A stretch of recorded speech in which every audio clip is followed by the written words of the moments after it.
வணக்கம் நண்பர்களே. எல்லோரும் என்னை தமிழில் பேச வேண்டும் என்று வற்புறுத்துகிறார்கள். அது அவர்களுடைய ஆசையாகவும் இருக்கிறது. அதனால் இன்று ஒரு நாள் நான் தமிழில் பேசப் போகிறேன்.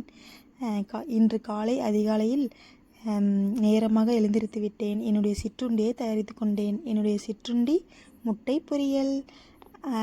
என்னுடைய காலை உணவு வீட்டில் தயாரித்த பசுமையான தயிர், தூய்மையான தயிர். என் வேலை முடிந்துவிட்டு வந்த பிறகு ஒரு வாழைப்பழம் சாப்பிட்டேன். கருப்பு காஃபி குடித்தேன். அதன் பிறகு எங்கள் அம்மா சந்தைக்கு சென்றார்கள். கரும்பு வாங்கி கொண்டு வந்தார்கள். கரும்பை கொஞ்சம் கடித்து ருசித்தேன். அதன் பிறகு சிறியதாக வேலை ஒன்று கொடுத்தார்கள். அவர்களுக்கு செய்து கொடுத்தேன். அவர்கள் எனக்கு இரவு உணவு சமைத்து கொடுத்தார்கள். அதையும் சாப்பிட்டு விட்டு ஒரே ஒரு கடலை மிட்டாய் சாப்பிட்டேன்.